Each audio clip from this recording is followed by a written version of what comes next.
Hi everyone, कैसे हैं आप सभी। स्वागत करती हूँ आप सभी का आपके अपनी यूट्यूब चैनल द शिक्षा जोन में। उम्मीद करती हूँ आप सब लोग ठीक होंगे। आप लोगों को जैसे कि थंबनेल में देखकर पता चल ही गया होगा कि आज की वीडियो में हम किस टॉपिक पर डिस्कस करने वाले हैं। आज की वीडियो में हम डिस्कस करने वाले हैं कि अगर आप लोगों ने ग्रेजुएशन कर लिया है, यानी कि अगर आप साइंस बैकग्राउंड से है और अगर आपने बीएससी किया है तो बीएससी के बाद में आपके लिए कौन सा ऑप्शन बेस्ट है। बीएससी के बाद में जनरली हमारे पास में दो ऑप्शन होते हैं। एक ऑप्शन होता है कि या फिर तो हम जस्ट बीएससी के बाद में बीएड कर दें या फिर हम बीएससी के बाद में एमएससी कर लें। तो इसके बारे में सब कुछ मैं आप लोगों को बताने वाली हूँ। तो वीडियो स्टार्ट करने से पहले सबसे पहले तो मैं आप लोगों को मेरे बारे में बता देती हूँ कि मेरा नाम तमन्ना है और मैंने बीएससी, एमएससी और बीएड कर रखा है। 2 बार क्वालिफाई कर चुकी हूँ, वो भी बहुत ही अच्छे मार्क्स से, और हाल फिलहाल में सीटेट के लिए प्रिपेयर कर रही हूँ।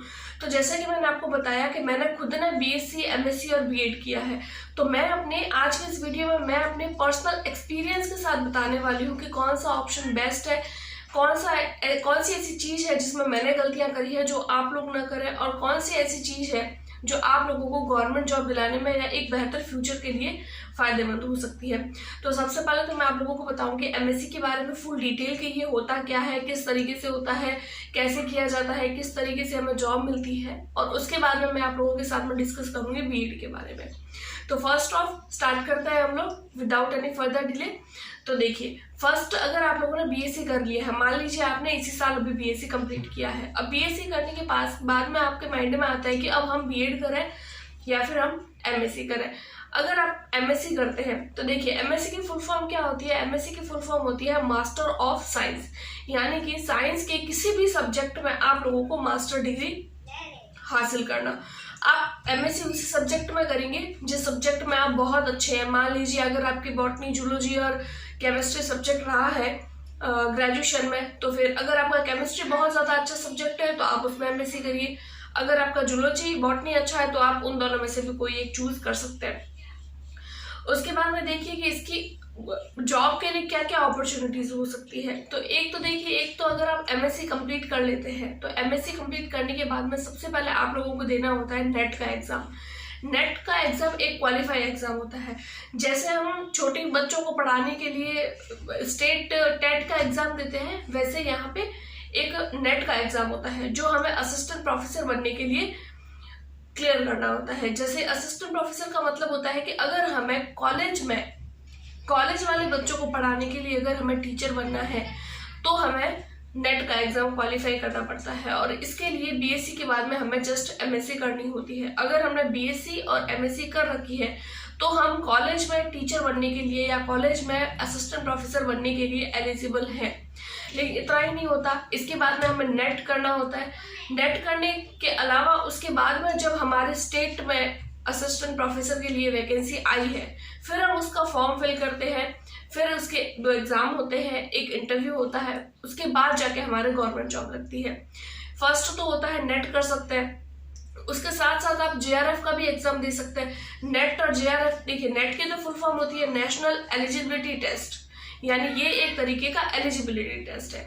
दूसरा होता है जेआरएफ। तो अब जेआरएफ क्या होता है, क्या जेआरएफ में हमारी जॉब लगती है, क्या ये भी एक एलिजिबिलिटी टेस्ट है? जी नहीं, जेआरएफ में भी हमारी जॉब नहीं लगती।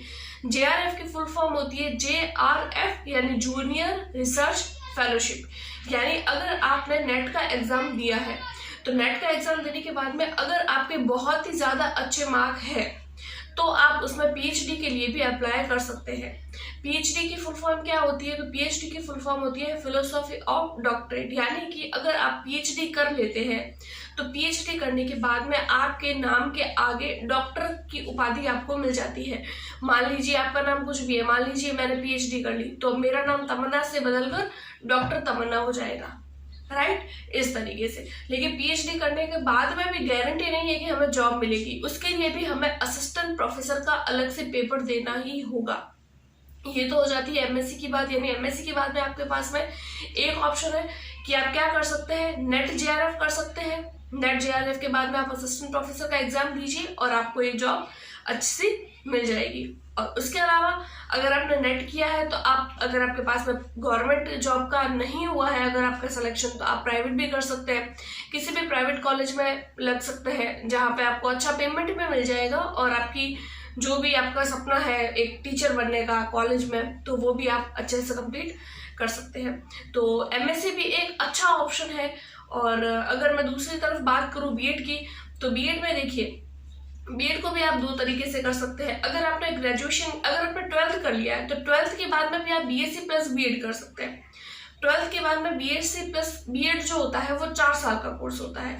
एमएससी तो 2 साल का कोर्स है। लेकिन अगर आपने ग्रेजुएशन कर लिया है, ग्रेजुएशन करने के बाद में अगर आप लोग बीएड करना चाहते हैं, तो वो भी 2 साल का कोर्स होता है। यानी अगर आप कंप्लीटली ग्रेजुएट हैं और अगर आप लोग या फिर बीएड करते हैं, तो वो भी 2 साल का कोर्स होगा। अगर आपने एमएससी कर रखा है, तो वो भी 2 साल का कोर्स होगा। एमएससी के बारे में तो मैं बता चुकी हूँ। बीएड, अब अगर मान लीजिए आपने बीएड कर लिया है, तो बीएड करने के बाद में आपके पास में 3 ऑप्शन होते हैं। एक तो होता है फर्स्ट ग्रेड टीचर, एक होता है सेकंड ग्रेड टीचर, एक होता है थर्ड ग्रेड टीचर। अब इसका मतलब क्या है, जैसे हम सुनते हैं ना पीजीटी, टीजीटी, पीआरटी, इस तरीके से।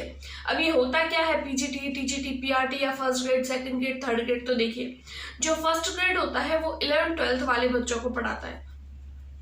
इसके लिए हमें, अगर हम 11th 12th वाले बच्चों को पढ़ाना चाहते हैं, तो इसके साथ साथ हमें बीएससी चाहिए। बीएससी के साथ साथ में एमएससी और बीएड, ये दोनों होने चाहिए हमारे पास में, ये दोनों डिग्रीज होनी चाहिए।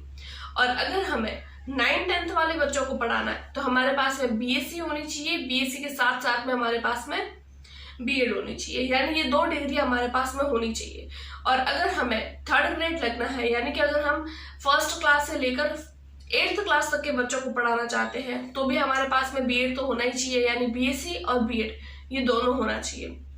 अब इसके लिए जॉब लगने का क्या होता है, तो अगर हम लोगों ने बीएड कर लिया है, तो हमारे स्टेट लेवल पे भी एग्जाम होता है। जैसे कि आप सबको पता है कि मैं राजस्थान से हूँ, तो यहाँ पे आरटेट एग्जाम होता है। अगर मैं थर्ड ग्रेड की बात करूँ, तो उसके लिए आरटेट का एग्जाम होता है।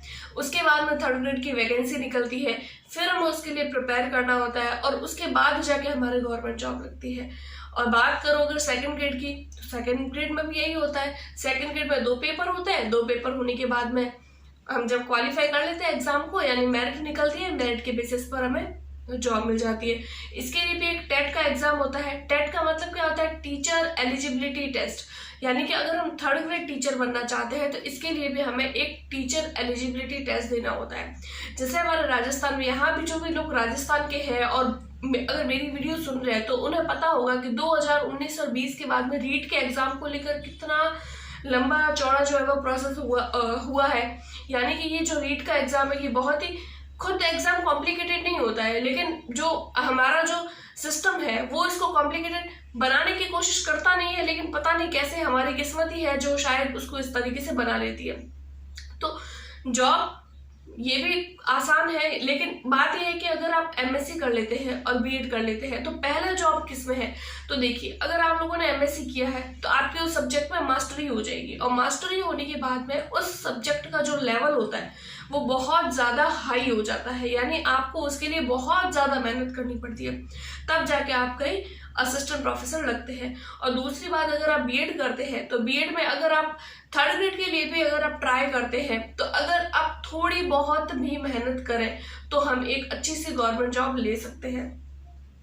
अब मैं अगर मेरा खुद का पर्सनल व्यू बताऊं, तो मैंने क्या किया है और कौन सा आपको करना चाहिए, अगर मैं मेरे पर्सनल व्यू से बताऊं, क्योंकि मुझे खुद को एक्सपीरियंस है कि कहाँ मैंने गलती करी है। तो देखिए, पहले तो मैंने किया बीएससी के बाद में मैंने किया एमएससी बॉटनी सब्जेक्ट में। उसके बाद में मुझे फील हुआ कि नहीं, मुझे भी बीएड करना चाहिए, क्योंकि बीएससी एमएससी करने के बाद में लोग जनरली बीएड करते ही हैं। अगर आपको टीचिंग फील्ड में जाना है, तो आपको बीएड करना ही पड़ेगा। तो मैंने भी बीएड किया। लेकिन मुझे अब ऐसा लगता है कि अगर आप बीएससी के बाद में अगर आप जस्ट बीएड कर लेते हैं, तो शायद आपको जल्द से गवर्नमेंट जॉब मिल जाएगी। क्योंकि एक असिस्टेंट प्रोफेसर बनना एक बहुत लंबा प्रोसेस होता है, बहुत टाइम कंज्यूमिंग होता है, बहुत ज़्यादा मेहनत लगती है, इतनी जल्दी जॉब हमें नहीं मिलती है। लेकिन अगर हम बीएड कर लेते हैं, तो हमारे चांसेस कई हद तक बढ़ जाते हैं कि हमें कम मेहनत में जल्दी से गवर्नमेंट जॉब मिल जाए। तो इस बारे में आपके क्या विचार है, तो वो आप मुझे कमेंट बॉक्स में ज़रूर बताइए। और आज की वीडियो आप लोगों को कैसी लगी, वो भी आप मुझे कमेंट करके ज़रूर बताइए। तो आज की वीडियो में सिर्फ इतना ही। तब तक के लिए take care, bye bye, thank you.